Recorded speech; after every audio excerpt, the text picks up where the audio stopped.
ठीक है। Bond valuation और टाइम टू मैच्योरिटी का मतलब है कि जितना रिमेनिंग मैच्योरिटी है, जैसे से आप मैच्योरिटी के नज़दीक पहुंचोगे तो क्या बॉन्ड की वैल्यू चेंज होगी या कांस्टेंट रहेगी? बॉन्ड की वैल्यू चेंज होगी। कैसे चेंज होगी ज़रा देखते हैं। The value of the bond approaches its par value as the time to maturity approaches. Suppose की रिडम्पशन वैल्यू 1000 रुपये है, तो अगर वो प्रीमियम बॉन्ड है, यानी यहाँ पर वो प्रीमियम पे है, उसकी वैल्यू धीरे धीरे क्या होगी? कम होगी। और मैच्योरिटी वाले दिन उसकी वैल्यू कितनी हो जाएगी? 1000, क्योंकि बाकी सब तो चला गया। और अगर वो बॉन्ड डिस्काउंट पे है तो उसकी वैल्यू धीरे धीरे क्या होगी? बढ़ेगी।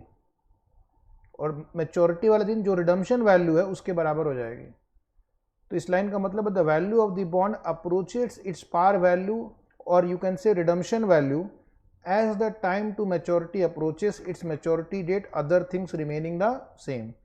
तो अगर ये प्रीमियम बॉन्ड है, इसकी वैल्यू घटेगी। जैसे जैसे आप मैच्योरिटी के करीब आओगे, प्रीमियम बॉन्ड की वैल्यू घटते जाएगी। और अगर ये डिस्काउंट बॉन्ड है, यानी बॉन्ड की आज वैल्यू उसकी फेस वैल्यू से कम है, उसको डिस्काउंट बॉन्ड बोलेंगे, तो इसकी वैल्यू धीरे धीरे बढ़ते जाएगी और फिर मैच्योरिटी। और अगर ये पार वैल्यू बॉन्ड है तो क्या होगा? ऑलरेडी पार पे ट्रेड कर रहा है, तो उसकी वैल्यू कांस्टेंट रहने वाली है। ठीक है। Other things remaining the same, यानी बाद में कुछ बदलना नहीं चाहिए। तो दैट इज, अगर ये चाहिए तो आप ये डायग्राम ड्रॉ कर लो तो आपको मीनिंग समझ में आ जाएगा। डिस्काउंट बॉन्ड की वैल्यू धीरे धीरे बढ़ेगी। आप घर पे जाके कोई भी क्वेश्चन अपने से डिजाइन कर लो, ठीक है।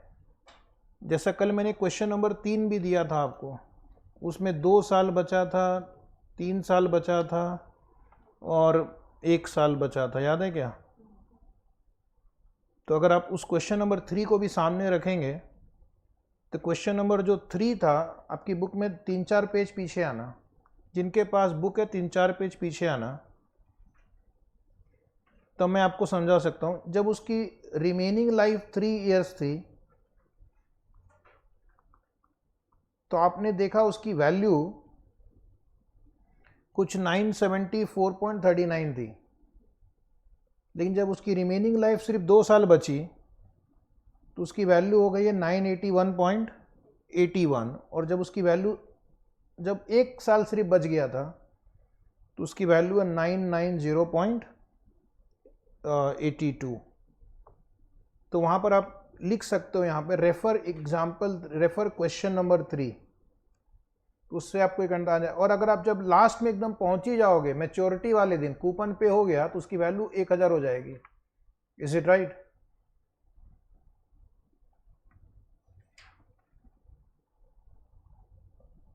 क्योंकि अब आपके सिलेबस में ना एमसीक्यू भी है। अब एमसीक्यू में क्वेश्चन आएगा, a bond is trading at a discount, what will happen to the value of the bond as the maturity approaches. तो आपको लिखना है the value of the bond will increase. और अगर प्रीमियम बॉन्ड होता इसकी वैल्यू धीरे धीरे घटेगी। आप उसी क्वेश्चन को ट्राई कर सकते हो। वहाँ पर आप क्या करो, उसका कूपन रेट 7% है और उसका डिस्काउंट रेट 8% है, तो घर पे उसी क्वेश्चन को क्या करना, डिस्काउंट रेट 8 की जगह उसको 6 करके देखना, तो प्रीमियम बॉन्ड बन जाएगा। तो उसकी वैल्यू धीरे धीरे घटेगी, उसकी वैल्यू धीरे धीरे घटेगी। आप ट्राई करके देखना। As the maturity approaches a premium bond will decrease in value. Question number 3 में आप क्या करना, डिस्काउंट रेट 8 की जगह 6 करके ट्राई करना, तो आप देखेंगे आपका वैल्यू धीरे धीरे घट रहा है। As the maturity approaches the discount bond value increases in value. ये आपके सामने एग्जांपल दिख रहा है क्वेश्चन नंबर 3 में जो हमने किया था। उसकी वैल्यू जैसे जैसे आपकी मैच्योरिटी के आप करीब पहुंच रहे हो, वैल्यू बढ़ रही है। और अगर पार वैल्यू बॉन्ड हो तो वो हर साल उसकी वैल्यू कांस्टेंट रहेगी, ये एकदम कांस्टेंट चलता रहेगा। तो इससे आपको पता चलता है कि अब अगर डिस्काउंट वाले बॉन्ड को आपने बाई किया है तो जैसे मैच्योरिटी आगे जाएगी उसकी वैल्यू बढ़ेगी। उसकी वैल्यू बढ़ेगी, मतलब अगर आपने उसको बेचा तो आपको कैपिटल गेन लग सकता है। For the above relationship to be true the maturity value of the bond must be equal to the face value. तो ये हो गया मैच्योरिटी एंड बॉन्ड वैल्यू का रिलेशनशिप। अब मैंने क्या किया, एक छोटा सा समरी बनाया है, स्टोरी टिल नाउ क्या क्या हमने डिस्कस कर लिया। जो हमने डिस्कस किया these are very basic things, उसमें से कुछ क्वेश्चंस इंपॉर्टेंट है। जैसे मैंने कहा क्वेश्चन नंबर 15 और 16 जो है वो एग्ज़ाम में आरटीपी में आता है, तो आप उसको इम्पॉर्टेंट क्वेश्चंस को आप चाहो तो लिख भी सकते हो, जो आपको एग्ज़ाम के लास्ट वीक में जो आप रिवाइज करते हो उस समय उनको देखना है। 15 16 को देखना है, उसके बाद ये क्वेश्चन नंबर 14 को भी लिख लो जो आप होमवर्क करोगे आज। क्वेश्चन नंबर 14 को देख लेना, क्वेश्चन नंबर 8, क्वेश्चन नंबर 6 और एक क्वेश्चन नंबर 2 एंड 3। ये 7-8 क्वेश्चन आप मार्क करना इम्पॉर्टेंट, जो आपको पहले लास्ट में रिवाइज करने हैं। बीच के इजी क्वेश्चन है, उसको दोबारा लास्ट में अगर नहीं भी देखोगे तो काम बढ़ चल जाता है। तो पहले हमने क्या देखा, how to find the value of a bond. कोई भी बॉन्ड हो, गोल्डन रूल सेम है, it is the present value of the future cash flow generated by the bond. Bond से यूजुअली 2 प्रकार के कैश फ्लो जनरेट होते हैं, एक कूपन और एक रिडम्पशन वैल्यू। हालांकि परपेचुअल बॉन्ड में रिडम्पशन वैल्यू नहीं होता है और जीरो कूपन बॉन्ड में कूपन नहीं होता, तो जिसमें जो नहीं है उसको छोड़ दो। अगर आप रिक्वायर्ड रेट ऑफ रिटर्न से डिस्काउंट करके जो वैल्यू निकालते हैं उसको हम बोलेंगे intrinsic value of the bond. मतलब इन्वेस्टर इतना अमाउंट पे करने के लिए रेडी है, और अगर बॉन्ड इससे कम प्राइस में मिल रहा है तो अंडर वैल्यूड है, अच्छी बात है, बाई करो। और बॉन्ड इससे ज़्यादा वैल्यू पे मिल रहा है तो ओवर वैल्यूड है, बाई नहीं करेंगे। उल्टा अगर कोई बॉन्ड मेरे पास है तो उसको सेल कर देंगे। If the price of the bond is equal to face value, जो कल मैंने क्वेश्चन नंबर 1 में किया था, अगर बॉन्ड की प्रेजेंट वैल्यू और उसकी फेस वैल्यू इक्वल है, प्राइस इक्वल है, इसका मतलब इनडायरेक्टली वो क्या कहना चाहते हैं, coupon rate and required rate of return are same. Is it right? एक एग्जाम में क्वेश्चन आया था जो मैं कल करवाऊंगा, उन्होंने दिया कि bond is trading at a price which is equal to its face value, its coupon rate is 8%, what is the required return. अब स्टूडेंट सोच रहा है यार क्या होगा, भैया बेसिक रूल वही है, अगर आपका फेस वैल्यू और प्राइस सेम है तो कूपन रेट और रिक्वायर्ड रिटर्न भी सेम होगा, ये आपको मालूम होना चाहिए। नहीं दिया है तो आपको ये मालूम होना चाहिए। और कूपन रेट अमाउंट कैसे निकालते हैं, कूपन अमाउंट को coupon rate into face value से मल्टीप्लाई करते हैं। कुछ स्टूडेंट क्या करते हैं, उसको प्राइस ऑफ द बॉन्ड से मल्टीप्लाई करते हैं। Price of the bond and face value of the bond are not same thing. अगर बॉन्ड कूपन पेइंग बॉन्ड है तो उसकी प्रेजेंट वैल्यू हम कैसे निकालेंगे। एक चीज़ और बता दूं, कूपन पेइंग बॉन्ड का एक और नाम है स्ट्रेट बॉन्ड।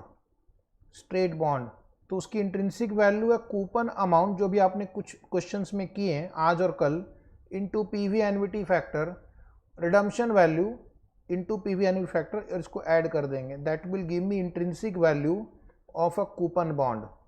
और अगर जीरो कूपन बॉन्ड है या डीप डिस्काउंट बॉन्ड है तो उसकी इंट्रिंसिक वैल्यू के लिए आपको फेस वैल्यू या redemption value into PV factor करना है, क्योंकि इसमें कूपन नहीं है। और अगर परपेचुअल बॉन्ड है तो उसकी इंट्रिंसिक वैल्यू के लिए आपको annual coupon divide by required rate of return करना है, क्योंकि इसमें रिडम्पशन वैल्यू नहीं है। Clean price of the bond is equal to dirty price also called full price minus accrued interest. और अगर आपको डर्टी प्राइस निकालना है तो clean price plus accrued interest. तो ये हो गया हमारा वैल्यूएशन ऑफ बॉन्ड्स पे कुछ questions. Now will do calculation of yield. Yield मतलब रिटर्न। एक इन्वेस्टर किसी भी सिक्योरिटी में या एसेट क्लास में इन्वेस्ट करता है तो उसका एक उद्देश्य होता है, ऑब्जेक्टिव होता है, क्या, रिटर्न कमाना। Is it right? अब एक बॉन्ड मान लो 500 रुपये में बिक रहा है, सर इसकी फेस वैल्यू सपोज 500 और एक की फेस वैल्यू 5000 रुपये है, और इसकी प्राइस मान लो 480 है और इसकी प्राइस सपोज 4600 है, ठीक है, और मान लो ये 0 कूपन बॉन्ड है दोनों, एग्जाम्पल, तो किस पे इन्वेस्ट करेंगे? अब आप कोई सोचेगा सर यहाँ तो 20 रुपये का फ़ायदा है, कोई सोचेगा यहाँ पे तो 400 का फ़ायदा है, तो क्या हम अमाउंट देखकर इन्वेस्ट करेंगे कि 400 ज़्यादा है इसलिए वहाँ इन्वेस्ट करेंगे? तो हमें क्या करना पड़ेगा, हमें इसका यील्ड निकालना पड़ेगा। वो कैसे निकालना वो मैं आपको बताऊंगा। यील्ड निकालने के बाद फिर हम कंपेयर कर सकते हैं कि हाँ इसमें मुझे सपोज 10% सपोज, और इसमें सपोज मुझे 12% मिल रहा है, तो मुझे 12% इन्वेस्ट करना है। ये वाला बॉन्ड, या इस पर अगर यील्ड ज़्यादा आ रहा तो आप 10 बॉन्ड खरीद लो ना, तो यील्ड ज़्यादा हो जाएगा आपका। तो यील्ड जानना बहुत ज़रूरी है। तो कितने प्रकार के यील्ड हम कैलकुलेट कर सकते हैं? One is called holding period yield, जो हम डिस्कस करेंगे, बहुत ही इजी है, आप सबको ऑलरेडी पता है। कुछ नए कॉन्सेप्ट आएंगे जैसे money market yield, bond equivalent yield, सबसे इंपॉर्टेंट जो है वो है ये, सबसे इंपॉर्टेंट, क्योंकि इसका यूज आगे वाले आने कई क्वेश्चंस में हम करने वाले हैं। यील्ड टू मैच्योरिटी, उसके बाद रियलाइज यील्ड टू मैच्योरिटी जो इसी का एक एडवांस वर्जन है, और एक करंट यील्ड, राइट, और एक आप ऐड करो इफेक्टिव एनुअल यील्ड।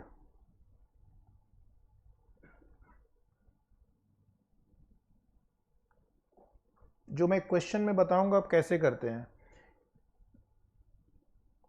एक बात आपको बताऊंगा, आपको आश्चर्यचकित होगा, आपने ऑलरेडी सारा कुछ किया हुआ है कहीं ना कहीं, बचपन से लेकर आज तक मैथ्स में, एफएम में, कॉस्टिंग में, कहीं ना कहीं ये सब आपने कर रखा है। थोड़ा बहुत डिफरेंस हो सकता है बट आपको पहले से ही अता पता है इसका।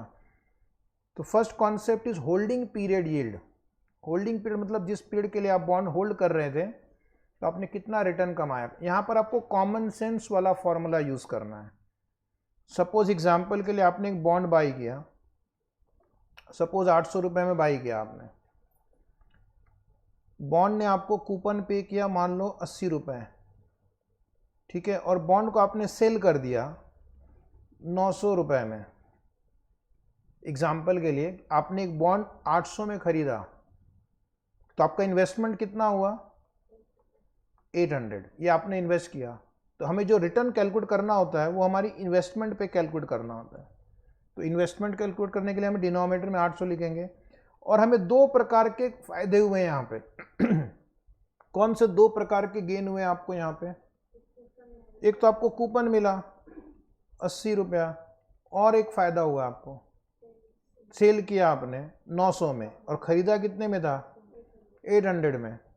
तो फायदा 900 का नहीं हुआ, आपने 800 में खरीदा था, तो इसको हम बोलते हैं कैपिटल गेन।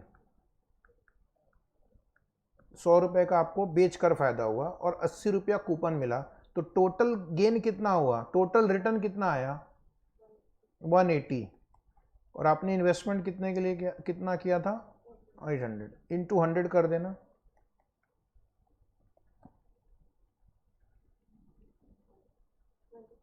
$22.5 समथिंग। ओके कोई बात नहीं, समझने के लिए इतना काफ़ी है।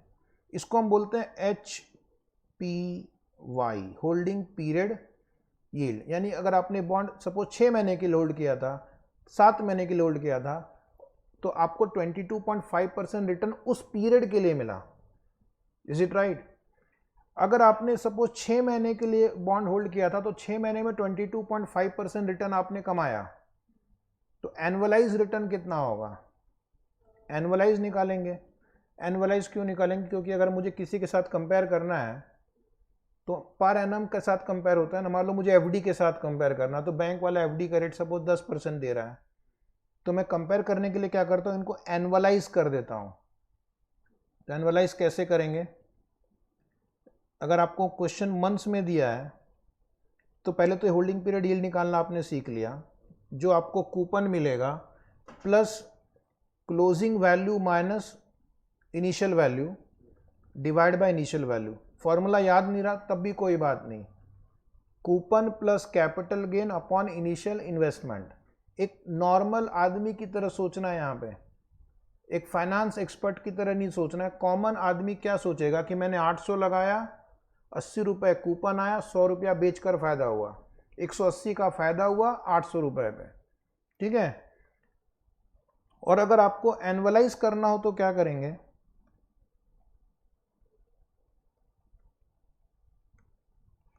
एनुअलाइज होल्डिंग पीरियड यील्ड निकालना है। हम क्या करेंगे, पहले होल्डिंग पीरियड यील्ड ले लेंगे, इंटू 12/n कर देंगे। सर 12/n का मतलब क्या होता है, तो मैंने आपकी बुक में लिखा है, फिर स्क्रीन पे क्यों नहीं आया, चलो जाने दो। तो अगर मंथ्स में दिया है तो 12/n, जैसे अभी आपने कुछ 22.5% निकाला, 6 महीने आपने उसको होल्ड किया था, तो आपका एनुअलाइज यील्ड आ जाएगा 45 per annum. Is it right? 45% पर एनम कंपाउंडेड हाफ ईयरली। और अगर आपको डेज में दिया क्वेश्चन कि आपने इस तारीख को बाई किया और इस तारीख को सेल किया, तो फॉर्मूला में हम क्या करेंगे, इंटू 365/n कर देंगे। तुम एनुअलाइज यील्ड आने का फायदा आप दूसरे ऑप्शन के साथ कंपेयर कर सकते हो। एक क्वेश्चन सॉल्व करेंगे जो मैंने आरटीपी से लिया है, इसका यहां पे सोर्स लिख दो आरटीपी। एक पुरानी आरटीपी का क्वेश्चन है, कोई भी इन्वेस्टमेंट का होल्डिंग पीरियड यील्ड ऐसे ही निकालना, चाहे वो शेयर हो, बॉन्ड हो, या म्यूचुअल फंड हो, या तुम्हारा क्रिप्टो करेंसी हो जो तुम लोग आजकल खेलते हो, उसमें करते हैं। बिटकॉइन नहीं खरीदते हैं, थोड़ा बहुत खरीदते हैं ना। कब खरीदा था? पिछले साल। कितने का घाटा हुआ? ठीक, नहीं उसमें कोई बुराई नहीं है, कोई बोले बुराई है तो गलत बात है, बस नुकसान खाने के लिए रेडी रहना, ठीक है। उसका भी होल्डिंग पीरियड यील्ड ऐसे ही निकालना है, ठीक है। Question number 17, A have purchase the bond eight a price of ₹800। तो आपने इन्वेस्टमेंट कितना किया, 800 रुपया, with a coupon payment of 150, और 150 रुपया कूपन मिल गया, वाह। एंड सोल्ड एट 1000, और 200 रुपये की कमाई, कैपिटल गेन। तो आप लोग सॉल्व करके कैलकुलेटर पे बताएंगे what is his holding period return. 150 plus 200 divide by 800 करना है, 150 प्लस 200, हाँ जी 43.75 आ जाएगा। बाद में मैं आपको आंसर डिक्टेट करा दूंगा। और उसके बाद दूसरा क्वेश्चन है, ऊपर का डेटा सेम रहेगा, सिर्फ उन्होंने एक चेंज किया है। If the bond is sold for 750, यानी 1000 की जगह अगर 750 में बेचा होता after receiving 150 coupon, then what is the holding period return. तो यहाँ पर आपको 150 कूपन मिलेंगे, लेकिन कैपिटल लॉस होगा। खरीदा था आपने 800 में, बेच रहे हैं 750 में, तो 50 का नुकसान हुआ। तो 150 माइनस 50, 100 आएगा, उसको डिवाइड बाई 800 कर देना, 12.5% आंसर आ गया। तो नीचे अपने नोटबुक में आंसर लिखेंगे। आंसर लिखते समय अगर 4 मार्क का क्वेश्चन है तो पूरा डिटेल में लिखना है। एमसीक्यू रहा तो कैलकुलेटर पे करके टिक करना है आपको, ठीक है। लिखेंगे holding period return percentage equal to, अगर 4-5 मार्क का क्वेश्चन है तो प्रेजेंटेशन इस तरह से होगा। पहले फॉर्मूला लिखना है, holding period return percentage equal to I plus, ये क्वेश्चन मॉड्यूल में नहीं है, आरटीपी से लिया और उसको सही जगह पे मैंने पुट किया है, plus P1 minus P0 upon P0। यहाँ पर I stands for interest, P1 stands for price of the bond at the end of the period.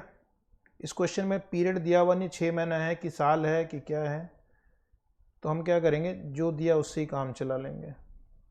And P0 means price of the bond at the beginning. पूरा marks चाहिए तो पूरा लिखना होगा। आधा चाहिए तो आधा लिखना है, ठीक है, जैसे आपको इच्छा। तो आंसर ऑफ ए लिखना, आंसर ए। दो क्वेश्चन है। Answer A, holding period return percentage equal to, holding period return percentage equal to 150, ये न्यूमरेटर में लिखना 150 plus 1000 minus 800 divide by, denominator में नीचे 800 से डिवाइड करना। और आपने आंसर बताया था 43.75%, ठीक है।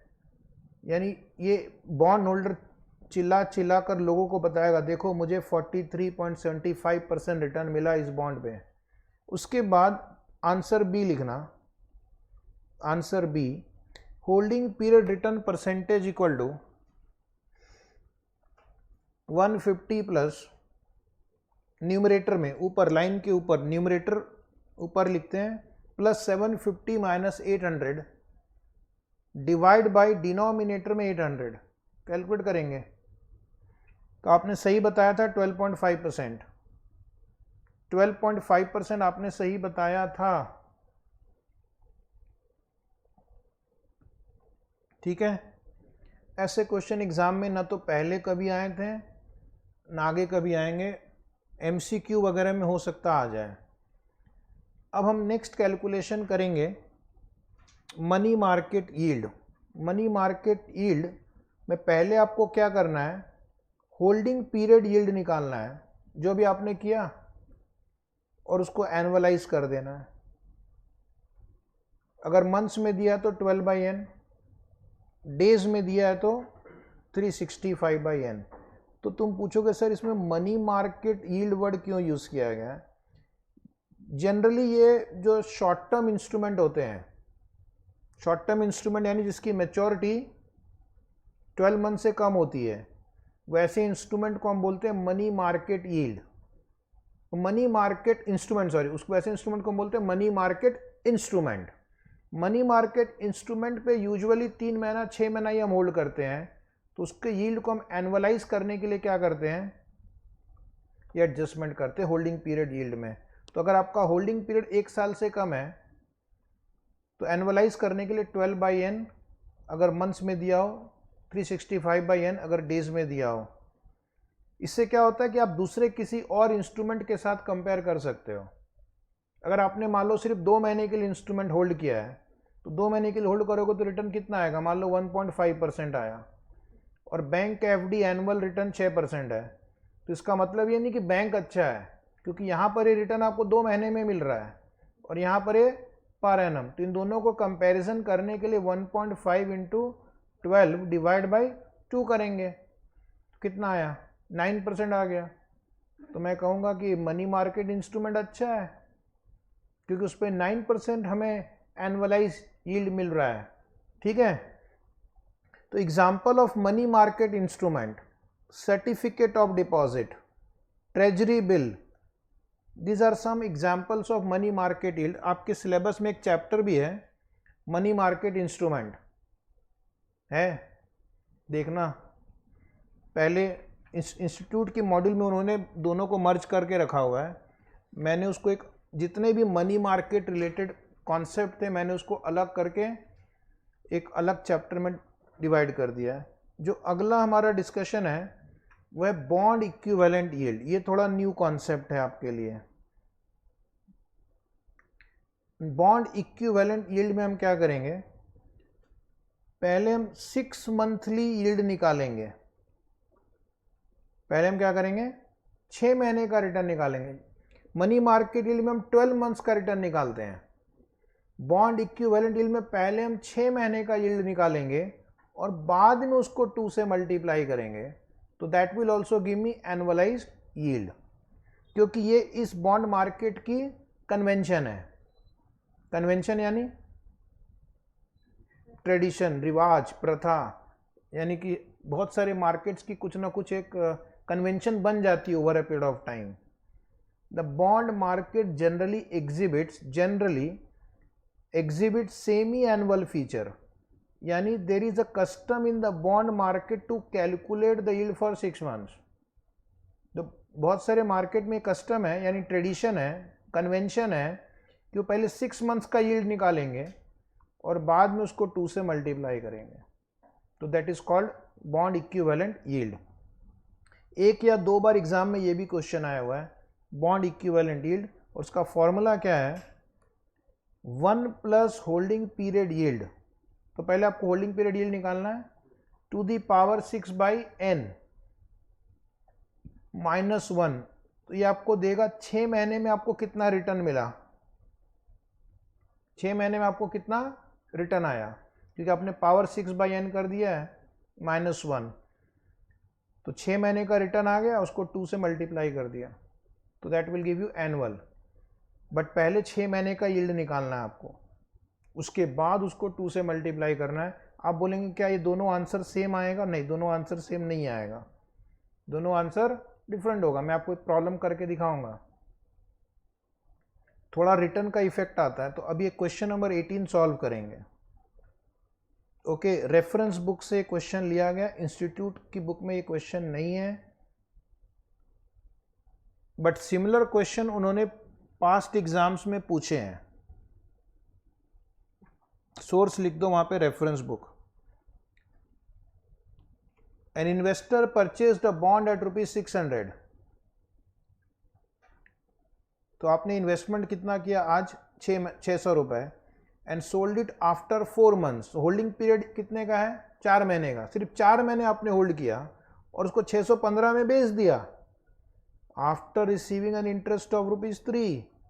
तो आपकी कमाई दो प्रकार की, यहाँ पे 3 रुपया तो आपको कूपन मिल गया, और 600 का बॉन्ड आपने 615 में बेचा तो 15 रुपये कैपिटल गेन भी आया। तो टोटल रिटर्न कितना मिला रुपीज़ में? 18। और इन्वेस्टमेंट कितना किया हमने? 600। तो आपका होल्डिंग पीरियड यील्ड कितना हुआ? 18/600। 4 महीने में कितना कमाया? 3% कमाया। तो ये आपका होल्डिंग पीरियड यील्ड 3% आ गया। अब उसको यूज़ करके करते आपको बाकी सारे आंसर निकालने हैं। मनी मार्केट यील्ड के लिए हम क्या करेंगे, 4 महीने में आपने अगर 3% कमाया तो 12 महीने में कितना कमाया? बोलो, 9% आ जाएगा आंसर। अरे ये क्या हो गया? ठीक है, 9% आंसर आ गया। फिर उसी तरह से हम इफेक्टिव एनुअल यील्ड निकालेंगे, वो मैंने आपको ही बताया नहीं कैसे करते हैं, वो मैं आपको जब आंसर बताऊंगा तब करेंगे। और एक बॉन्ड इक्विवेलेंट यील्ड। तो बॉन्ड इक्विवेलेंट यील्ड में पहले मैं 6 महीने का यील्ड निकालूंगा और उसको 2 से मल्टीप्लाई करेंगे। ये सब चीज़ें आपको आनी चाहिए, क्योंकि आप फाइनेंस के स्टूडेंट हैं, तो रिटर्न निकालना तो आना चाहिए। सारा खेल किसका है? सारा खेल रिटर्न का है। लिखेंगे step 1, holding period return. Holding period return अपनी नोटबुक में जब आप आंसर लिखते हो तो क्वेश्चन नंबर और पेज नंबर लिख देना है, ठीक है? और आपकी जो क्वेश्चन बुक है वहां पर आप नोटबुक की पेज नंबर को लिख देना। फॉर्मूला लिखेंगे,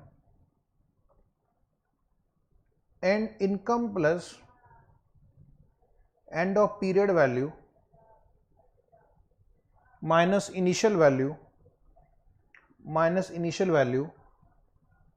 upon initial value upon initial value. सारे स्टूडेंट सॉल्व करेंगे।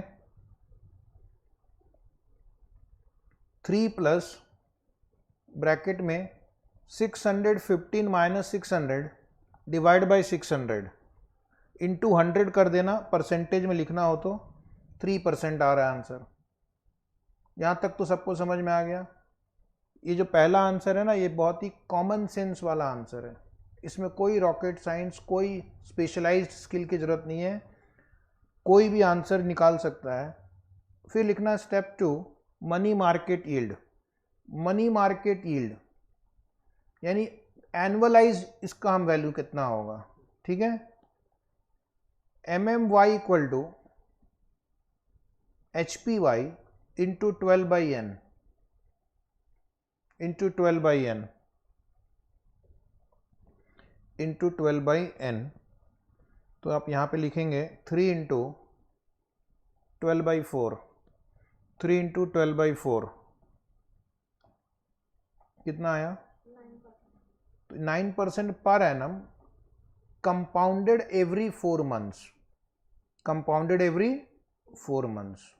हर 4 महीने बाद आपका अगर 9% 3% मिल रहा है तो रिवर्स वर्किंग करो, अगर 9% पर एनम और कंपाउंडेड एवरी 4 मंथ्स है तो एक 4 महीने की वैल्यू कितनी होगी? 3%। इसको हम लिखते हैं कंपाउंडेड एवरी 4 मंथ्स। ये भी इजी था। तो आपके लिए नया क्या है? Effective annual yield. Effective annual yield, पहले आप उसकी लॉजिक समझो। अगर फॉर्मूला भूल गए तो लॉजिक से भी आपका आंसर आ जाएगा। वैसे आपने मैथ्स में पढ़ा हुआ है, याद नहीं होगा ये बात अलग है। ये 4 महीने, ये 8 महीने, ये 12 महीने, क्योंकि 4 महीना होल्डिंग पीरियड है। सपोज आपके पास 100 रुपये है स्टार्टिंग में, सपोज आपके पास 100 रुपये है और आपका 3 महीने का यील्ड कितना, सॉरी 4 महीने का यील्ड कितना आया? 3% आया। तो आपने 3% कमाया, तो आपके 100 रुपये की वैल्यू यहाँ पर कितनी हो जाएगी? 103 हो जाएगी। फिर आपने सपोज और यहाँ पर 3% कमाया, तो 103 प्लस 3% करना होगा आपको अभी, क्योंकि अगर आपने उसको वापस से फिर से इन्वेस्ट किया तो और फिर से 3% कमाया तो कितना कमा लेते हैं? पूरा बोलो। 10, वेरी गुड। 0, कोई बात नहीं, मेरे पास इलेक्ट्रॉनिक इरेजर भी है। यही तो फ़ायदा कैलकुलेटर कंप्यूटर पे पढ़ाने का। और मान लो फिर मैंने इसको इस पे 3% और ऐड कर दिया, 109.27। तो आपका 100 रुपीज़ जो है, अगर आप 3% अर्न करेंगे तो एक साल के बाद 109.27 हो जाएगा। तो आपका इफेक्टिव एनुअल यील्ड कितना हुआ? 109.27 माइनस 100, 9.27% पर एनम कमाया आपने। इसको हम बोलते हैं कंपाउंडेड एनुअली, कंपाउंडेड एनुअली, है कि नहीं? अगर आपने 100 रुपया पूरे साल भर के लिए इन्वेस्ट किया होता तो उसकी वैल्यू हो जाती 109.27, सो कंपाउंडेड एनुअली हो गया। और अगर मैं बोलूं कि 9%, तो उस केस में बोलना पड़ेगा compounded every 4 months. So 9% compounded every 4 month is equivalent to, is effectively equal to 9.27% per annum compounded annually. Is it right? तो अगर मान लो आप एग्जाम में फॉर्मूला भूल गए, मुझे तो कुछ ही फॉर्मूला याद नहीं रहता, मैं तो ईमानदारी से बता रहा हूँ, ठीक है? तुम क्लास के बाद 2 घंटे बाद पूछोगे तो कुछ याद नहीं आता है मुझे, लेकिन ये लॉजिक से आपको आंसर निकल जाएगा। लेकिन मान लो 20 साल का प्रॉब्लम हो तो ऐसे कितनी बार ऐसे एरो ड्रॉ करोगे? टाइम लग सकता है। तो फॉर्मूला इसीलिए दिया जाता है ताकि आपका काम जल्दी हो जाए। आंसर वही आएगा, कर भी वही रहे हैं। लिखो, effective annual yield equal to, effective annual yield equal to 1 plus HPY to the power 12/n bracket close -1। -1 क्यों करते हैं? जैसे हम यहाँ पे मैंने 100 लिया था तो मैंने 100 माइनस किया, वहाँ पर आप 1 रुपया अज्यूम कर रहे हो। इस फॉर्मूले में हम क्या अज्यूम कर रहे हैं? मेरे पास 1 रुपया स्टार्ट में था, तो अगर 1 रुपया स्टार्ट में था तो 1 साल के बाद इतना अमाउंट मिलेगा आपको, उसमें से हमने वो 1 रुपया वापस माइनस कर दिया तो बचा रिटर्न, उसको 100 से मल्टीप्लाई कर देना है। अगर आप यहाँ पे मान लो 100 लिखना चाहते हैं तो यहाँ पे आपको ब्रैकेट के पहले 100 लिखना पड़ेगा, बट उसमें अननेसेसरी कन्फ्यूजन होता है। कर वही रहे, जरा सॉल्व करो। सॉल्व करेंगे, कैसे सॉल्व करेंगे देखना। 1 प्लस 0.03, यानी एक पीरियड में आपकी 1 रुपये की वैल्यू, जैसे मैंने यहाँ 100 की वैल्यू 103 लिखी है, 1 रुपये की वैल्यू 1.03 हो जाएगी। बोलो हाँ। और ये 3 बार कंपाउंड हुआ है, दिख रहा है क्या? तो यहाँ पे पावर 12/4 करेंगे तो 3 बार कंपाउंडिंग होगा वो, 1.03 इंटू 1.03 इंटू 1.03। तो फॉर्मूला अपने आप ही उस चीज को ले लेता है।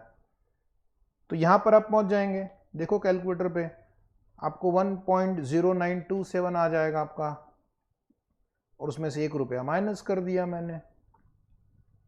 पहले आराम से कैलकुलेट करो, हाँ मैं 5-10 सेकेंड वेट करता हूं आपका।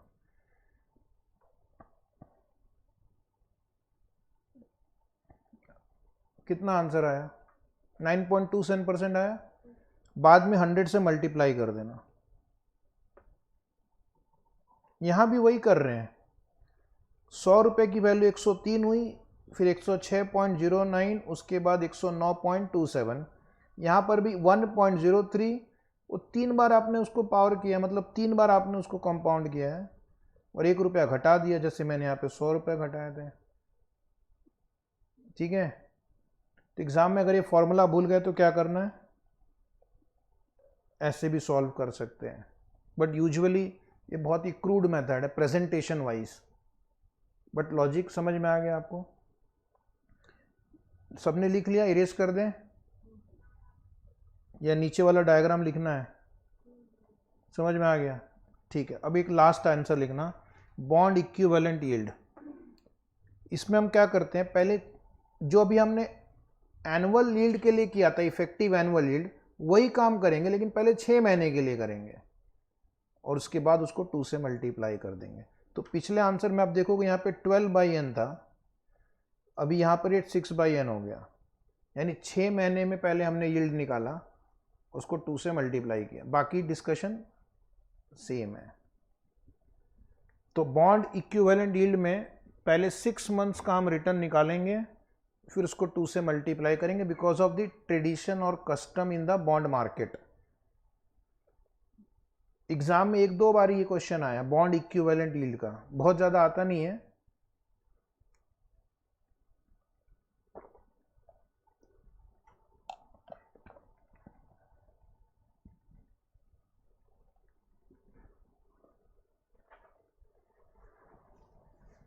सॉल्व करके बताना।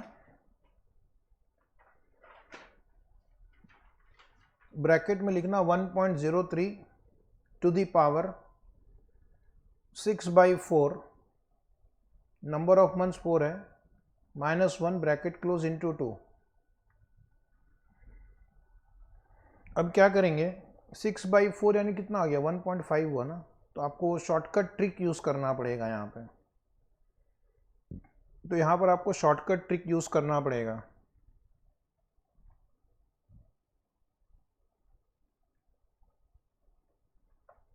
ट्राई करेंगे सारे स्टूडेंट, अपने से सॉल्व करो, अपने से सॉल्व करेंगे तो कॉन्फिडेंस बढ़ेगा। मुझे कोई जल्दी नहीं है, आप मुझे फाइनल आंसर बताएंगे परसेंटेज में।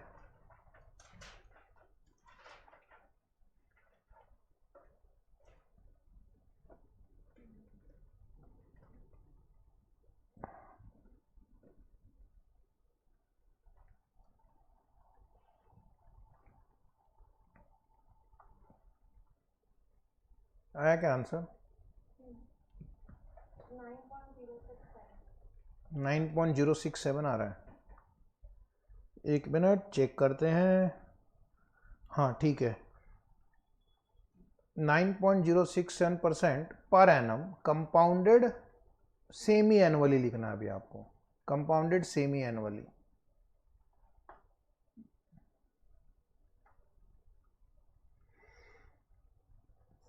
आया answer?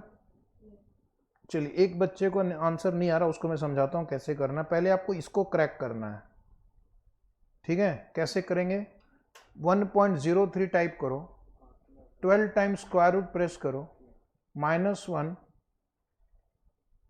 Multiplied by 1.5 plus 1 multiply equal to 12 times, फिर -1 करना, ये वाला -1। Is it right? तो आपको देखो 4.53 आया क्या अभी, इंटू 2 कर देना।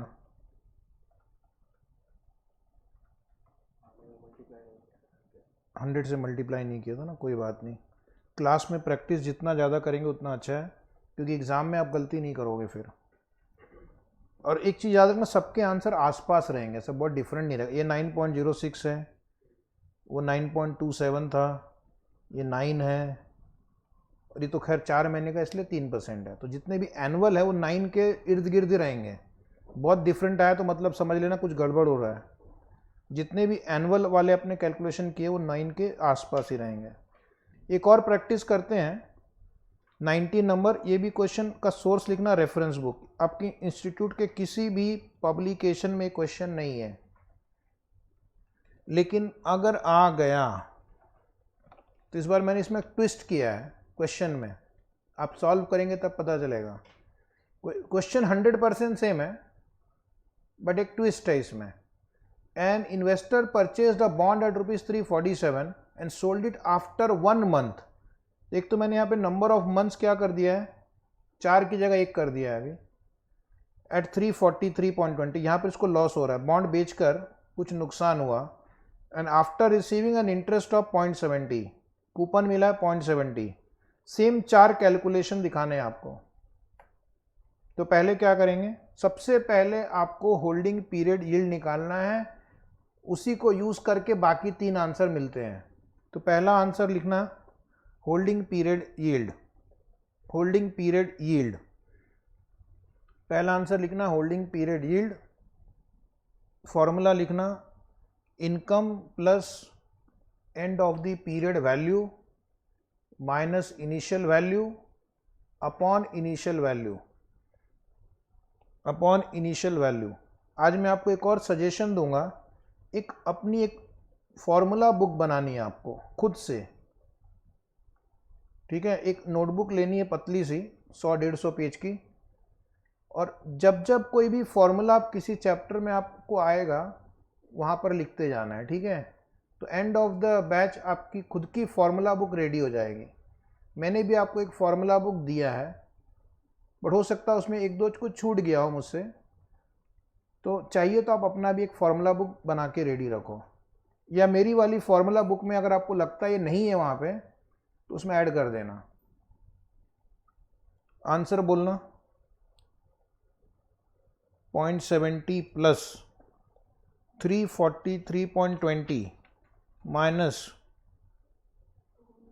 347 अपॉन 347 इंटू 100। अरे ये तो कुछ नेगेटिव आ रहा है, ओ यही तो मेरा ट्रिक था, नेगेटिव आ गया। 0.89% फॉर 1 मंथ लिखो, ये 1 मंथ का रिटर्न है। नेगेटिव रिटर्न भी हो सकता है ना, कोई जरूरी थोड़ी कि हर बार पॉजिटिव रिटर्न आए। तो एग्जाम में सदमे में नहीं जाना है आपको। क्वेश्चन मैंने जानबूझकर लिखा है, भले 5 मिनट हमारी बैच बढ़ जाए उसकी वजह से, लेकिन नेगेटिव रिटर्न भी आ सकता है, इसलिए एग्जाम में सदमे में नहीं जाना कि नेगेटिव कैसे आ गया।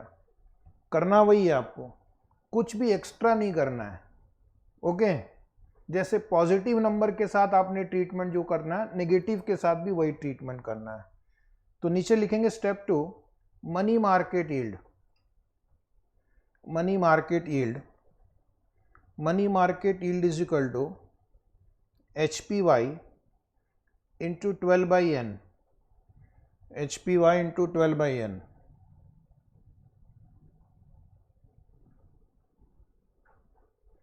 HPY नेगेटिव है कोई बात नहीं, माइनस 0.89 इंटू 12/1 इंटू 12/1, तो मतलब 12 से मल्टीप्लाई कर दीजिए, तो ये आपका नेगेटिव रिटर्न आएगा माइनस 10.68% पर एनम कंपाउंडेड मंथली, माइनस 10.68% पर एनम कंपाउंडेड मंथली।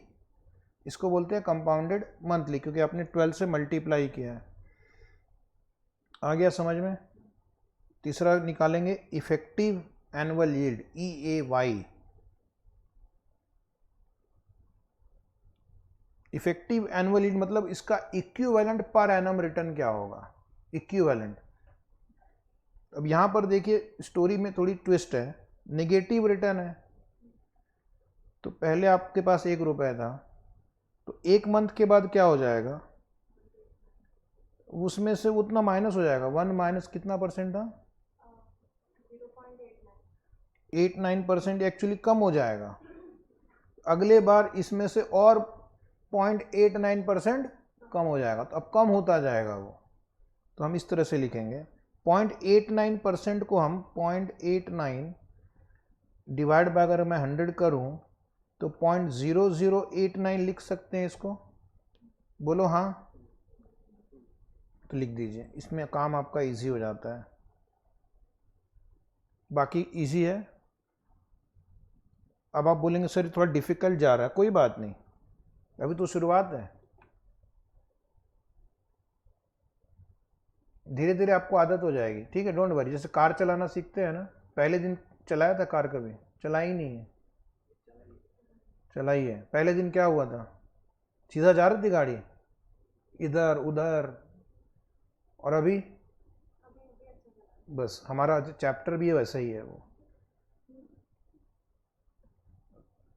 चाहे आपने 3 साल पहले 5 साल पहले इंटर पास किया, कोई फर्क नहीं पड़ता, इंटर पास किया यही बहुत है, अब आप सीख लेंगे। जैसे गाड़ी चलाने वाला 5 साल बाद भी नहीं भूलता है, भूलता है क्या? नहीं, वही है, कैलकुलेशन आप नहीं भूल सकते, तुम्हारे खून में कैलकुलेशन बस चुका है। कितना आंसर आया? ठीक से चेक करना, -10.17% पर एनम, बट यहां पर आपको लिखना है कंपाउंडेड एनुअली। पहले 1 टाइप करो, -0.0089 टाइप करो, पावर 12 लेना। आया क्या आंसर? आंसर बताओ। अब आ गया 10.17%, नेगेटिव लिखना है, क्योंकि जब आप ये -1 करते हैं यहाँ पे तो आपका आंसर नेगेटिव हो जाता है। इंटू 100 कर देना। आया? दिखाओ कैलकुलेटर पे आया कि नहीं आया, लिख लिया ना? हाँ जी, अगली बार से नंबर कैलकुलेटर पे दिखाना, नहीं तो मुझे लगेगा कि कॉपी कर रहे हो। अब एक लास्ट आंसर लिखना, BEY, bond equivalent yield, bond equivalent yield is equal to, जल्दी जल्दी लिखो अभी, ब्रैकेट में 1 + HPY to the power 6/n -1 bracket close into 2।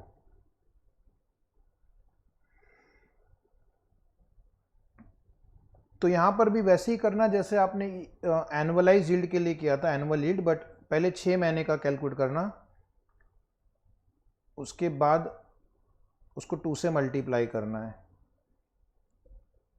देखते हैं कौन पहले सही जवाब दे पाता है।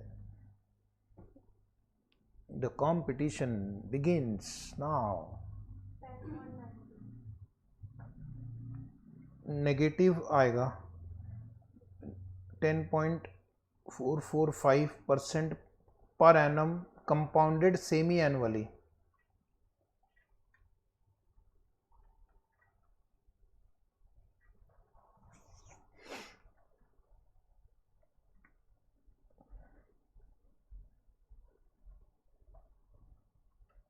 आया क्या? एक बार वापस ट्राई करो, 1 टाइप करो पहले, हो सकता है मेरा आंसर भी गलत हो, ऐसा नहीं है, मैं भी ट्राई कर,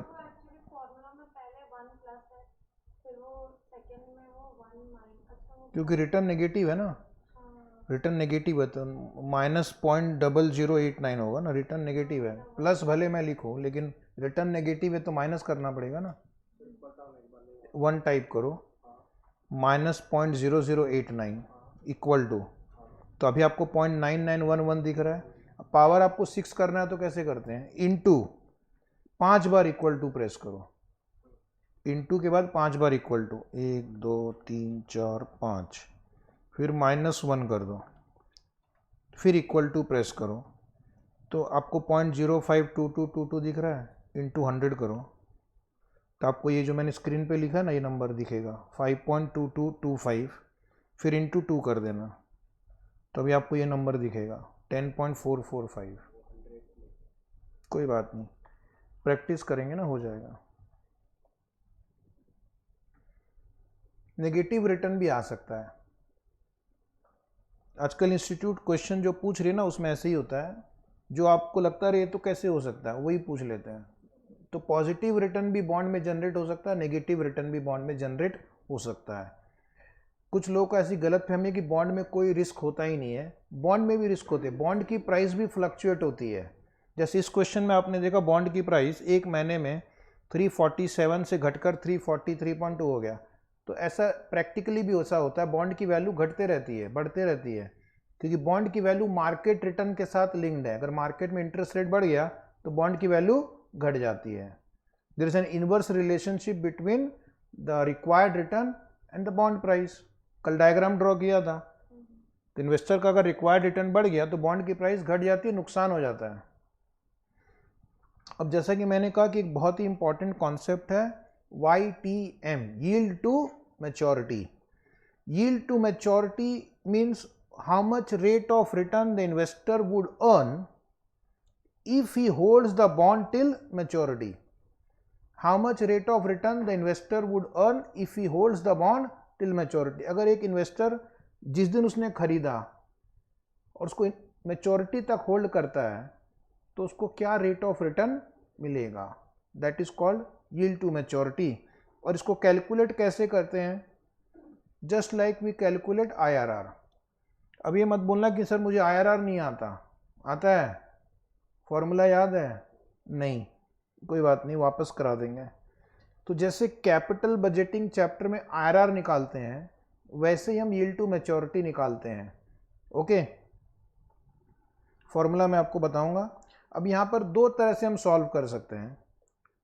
एक, अगर कूपन बॉन्ड है, कौन सा बॉन्ड, कूपन बॉन्ड है, यहाँ पर आप लिखना, बुक में शायद लिखा हुआ नहीं है। अगर कोई कूपन बॉन्ड है तो हम फॉर्मूला मेथड से भी IRR निकाल सकते हैं, इसको हम बोलते हैं फॉर्मूला मेथड।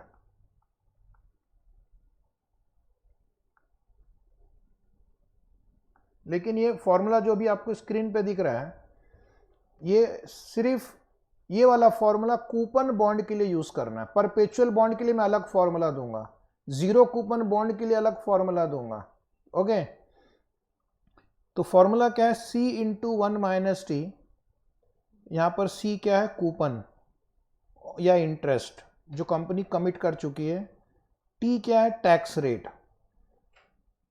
अगर आप इन्वेस्टर हो तो आपको टैक्स पे करना है, अगर आप कंपनी है तो आपको टैक्स शील्ड मिलेगा।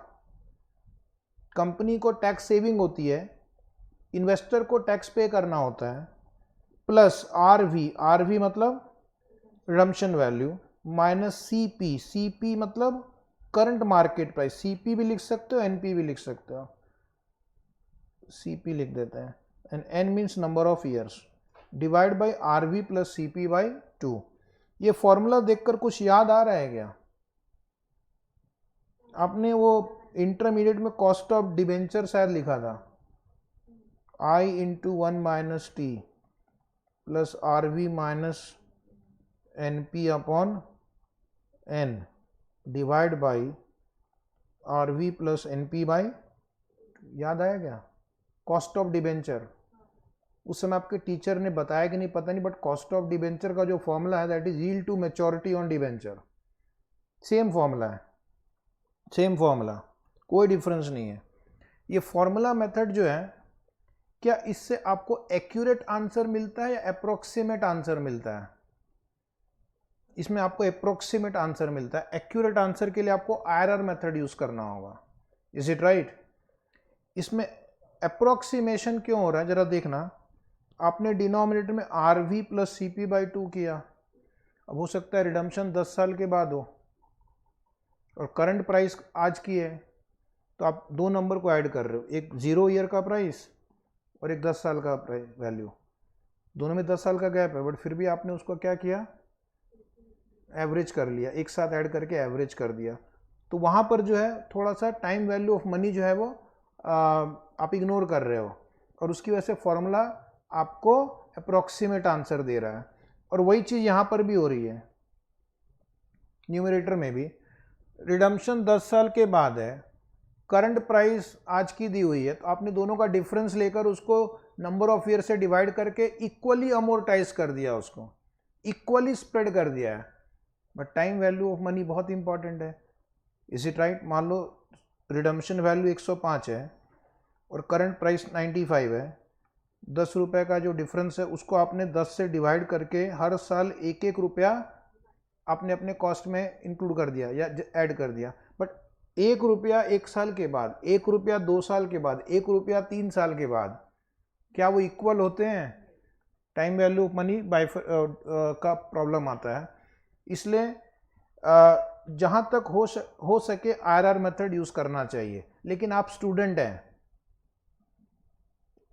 ओके, तो आपको इंस्टीट्यूट अलाउ करती है कि आप कूपन बॉन्ड में ये फॉर्मूला यूज़ कर सकते हैं। लेकिन जब आप क्वालिफाई हो जाएंगे तो आपको ये फॉर्मूला यूज़ नहीं करना है। फिर आपको IRR मेथड और सॉफ्टवेयर में आजकल वो इन्फॉर्मेशन आती है। सॉफ्टवेयर में आपको IRR निकालने आता है एक्सेल शीट में? नहीं। अरे बहुत इजी है, अमाउंट डालना है, आउटफ्लो, इनफ्लो, इनफ्लो, इनफ्लो, और नीचे में फॉर्मूला डालना है, IRR निकालो, ब्रैकेट में ये सारे सेल्स को आप सिलेक्ट करो, इंटर की मारो, IRR आ गया। तो प्रैक्टिकली तो आपको फॉर्मूला कोई यूज़ नहीं करता है। सीए बनने के बाद आप भी यूज़ नहीं करेंगे, ऑटोमेटिकली वो सॉफ्टवेयर से आजकल आंसर आ जाता है। बट आपको स्टूडेंट है, एग्ज़ाम में आपको लिखना है, इसलिए फॉर्मूला आप यूज़ कर सकते हैं, भले इससे आंसर एक्यूरेट नहीं आता हो। एक्यूरेट लाना हो तो IRR निकालना है। Is it right? अब इसका फ़ायदा क्या है? इससे आपको पता चलता है कि अगर मैं इस बॉन्ड में इन्वेस्ट करता हूं तो मुझे कितना रिटर्न मिलेगा। इस बार हम रिवर्स काम कर रहे हैं। पहले हमने क्या किया, रिक्वायर्ड रिटर्न यूज करके प्रेजेंट वैल्यू निकाली। अब आपको बॉन्ड की प्राइस दी हुई है, अगर मैं इस प्राइस पे खरीदता हूं और इसको होल्ड करता हूं तो मुझे क्या रिटर्न मिलेगा। फिर मैं देखूंगा कि क्या ये रिटर्न मेरे मन मुताबिक है। अगर मुझे चाहिए 15% और यील्ड टू मैच्योरिटी 12% ही आ रहा है तो क्या मैं इन्वेस्ट करूंगा? नहीं, मुझे चाहिए 15 और ये बॉन्ड कितना यील्ड जनरेट कर रहा है? 12, तो मैं उसमें इन्वेस्ट नहीं करूंगा। लेकिन अगर यील्ड टू मैच्योरिटी 16 आ रहा है और मेरी रिक्वायर्ड रिटर्न, मैं मन में सोच रहा हूँ 15 मिलेगा तो ही मैं इन्वेस्ट करूंगा, कैलकुलेशन बता रहा है कि आप इन्वेस्ट करो, 17 मिलेगा, 16 मिलेगा, 18 मिलेगा, तो मैं इन्वेस्ट करूंगा। एक तो वहां पर काम आता है कि अगर आपका YTM आपकी रिक्वायर्ड रिटर्न से ज़्यादा है तो बाई करेंगे, ठीक है। और दूसरा, कुछ कुछ क्वेश्चन में आपको YTM लिखा रहेगा कि इस बॉन्ड का YTM इतना है तो इसकी प्राइस आज कितनी होगी। तो YTM will be used as a discount rate to compute the price of the bond today. Is it right? तो मैंने यहाँ पे कुछ पॉइंट्स लिखे हैं। ये जो फॉर्मूला है, फर्स्ट पॉइंट इज कि it gives you approximate right answer. जितना इन दोनों के बीच डिफरेंस ज़्यादा होगा, रिडम्पशन वैल्यू और करंट प्राइस के बीच जितना डिफरेंस ज़्यादा होगा, उतना आपका आंसर एक्यूरेट से दूर भागेगा, और जितना इनके बीच गैप कम होगा उतना आंसर ज़्यादा एक्यूरेट होगा।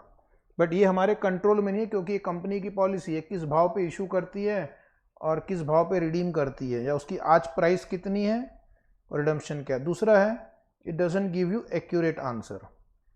Why it doesn't give you accurate answer? Because it ignores time value of money.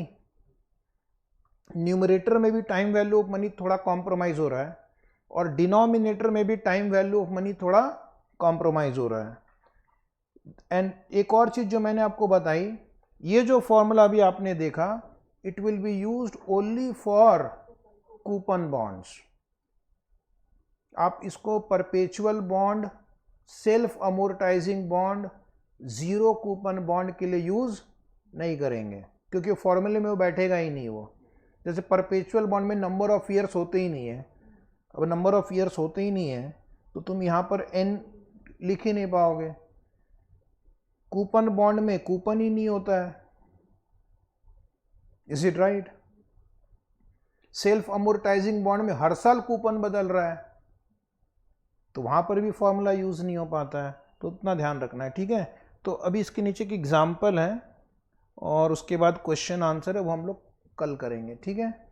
सो आज का लेक्चर यहीं पर समाप्त होता है। Thank you.